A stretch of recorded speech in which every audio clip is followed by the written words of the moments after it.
नमस्कार, बहुत स्वागत आपका। मैं हूं आपके साथ मनुराज सक्सेना और मनु की मास्टर क्लास में आज मिडिल ईस्ट की बात करते हैं, वहां के हालातों की बात करते हैं। तो कि देखिए, युद्ध जो है वो अब रुकने का नाम नहीं लेने वाला है। युद्ध एक बार फिर बहुत तेज़ होने वाला है और नए अब बयान सामने आए हैं। आईआरजीसी का एक बड़ा बयान सामने आया है, ईरान के प्रमुख का एक बयान सामने आया है, जिससे कहीं ना कहीं ट्रंप के लिए माना जा रहा है बहुत बड़ा सेटबैक हो सकता है। और अब ट्रंप क्या करेंगे, उनका क्या अगला पलटवार होगा, इस पर सभी की निगाह टिकी हुई है। इस्लामिक रिवोल्यूशनरी गार्ड कॉर्प्स यानी कि आईआरजीसी के शीर्ष जनरल हैं मोहम्मद रजा नकदी, और उन्होंने साफ कह दिया है कि तेहरान युद्ध को अमेरिकी राष्ट्रपति डोनाल्ड ट्रंप का कार्यकाल खत्म होने तक, यानी कि आप ये मानिए कि 20 जनवरी 2029 तक खींच सकता है। नकदी के इस बयान को ट्रंप की कीमत चुकानी होगी, धमकी का जवाब ये माना जा रहा है। और अगर वाकई ऐसा हुआ तो फिर तेल गैस आपूर्ति का क्या होगा, दाम आसमान छू जाएंगे। सो अलग समझने की कोशिश करते हैं कि वर्तमान हालातों के बारे में।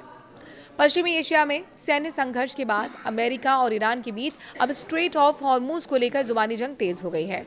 अमेरिकी राष्ट्रपति डोनाल्ड ट्रंप ने दावा कर दिया है कि अमेरिका का हॉर्मूज जलडमरू मध्य पर पूर्ण नियंत्रण है, वो इसे बनाए रखेगा। ईरान ने इस दावे को खारिज कर दिया और कहा कि वॉशिंगटन गलत खुफिया आकलन के आधार पर खतरनाक कदम उठा सकता है। एएनआई के मुताबिक ईरान के विदेश मंत्री अब्बास अरागची ने ट्रंप के बयान पर पलटवार करते हुए एक्स पर लिखा है कि फर्जी खुफिया जानकारी फर्जी खबर से भी बदतर हो सकती है। उन्होंने अमेरिका को हॉर्मूज को लेकर गलत आकलन से बचने की चेतावनी दे दी है। अरागची के मुताबिक ईरान पर हमले से पहले भी अमेरिकी खुफिया आकलन में गलतियां हुई थी और अब वही गलती हॉर्मूज को लेकर दोहराई जा रही है। ट्रंप ने अपने ट्रूथ सोशल अकाउंट पर कहा था कि हॉर्मूज पर अमेरिकी नौसेना की मौजूदगी एक ऐसी स्टील की दीवार है जिसका ईरान मुकाबला नहीं कर सकता। उन्होंने ईरान पर केवल बयानबाजी करने का आरोप लगाया और कहा कि वो अब पश्चिम एशिया का दबंग नहीं रह गया है।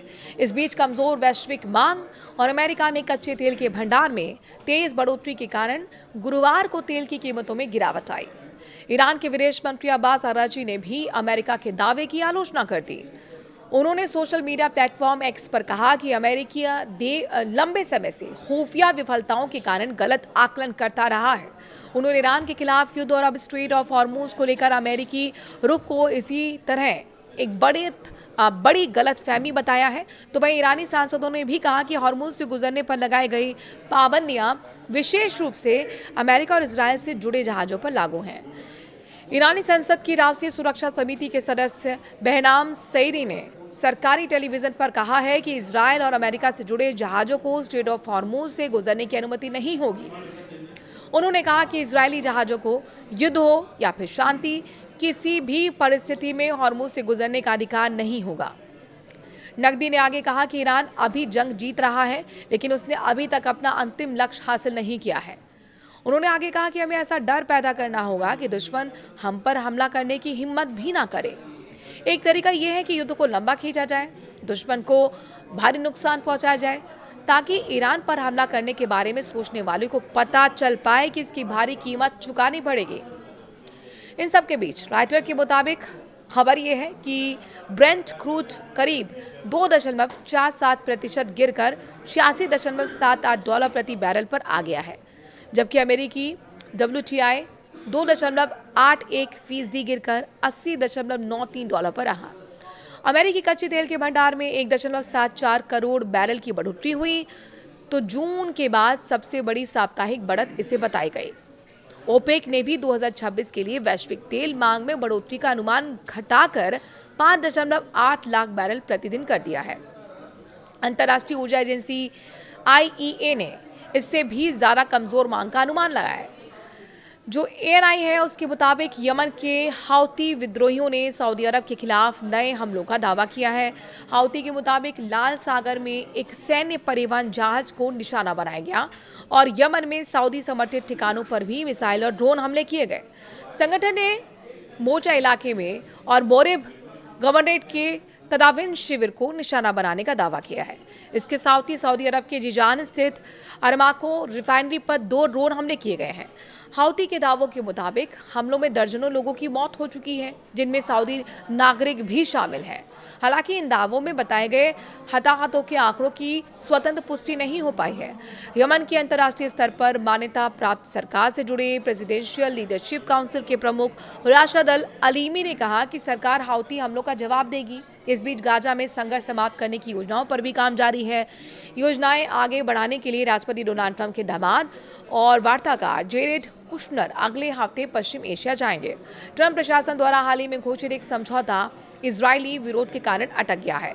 बोर्ड ऑफ पीस के एक अधिकारी ने बताया कि कुशनर बोर्ड उच्च प्रतिनिधि निकोल नोडेव के साथ और कार्यकारिणी बोर्ड के सदस्य टोनी ब्लेयर रविवार को इजरायल पहुंचे।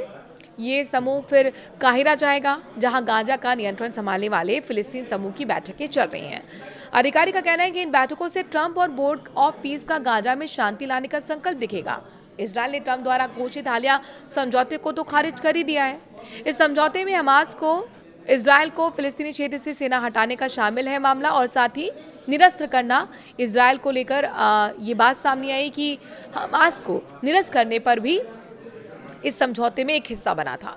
हालांकि हमास ने हथियार छोड़ने की योजना स्वीकार की, पर प्रधानमंत्री बेंजामिन नेतन्याहू ने कहा कि इजरायल तब तक पीछे नहीं हटेगा जब तक हमास पूरी तरह निरस्त ना हो जाए, यानी कि उसके पास हथियार ना रह जाए। ये समझौता गाजा युद्ध समाप्त करने में एक संभावित सफलता माना गया था। यह अक्टूबर के एक युद्ध विराम पर आधारित था, जिससे बंधकों की रिहाई हुई थी। द वॉशिंगटन पोस्ट की एक रिपोर्ट में अधिकारियों के हवाले से बताया गया कि अमेरिका ने ईरान के साथ युद्ध में कम से कम 45 MQ-9 रीपर निगरानी और स्ट्राइक ड्रोन खो दिए।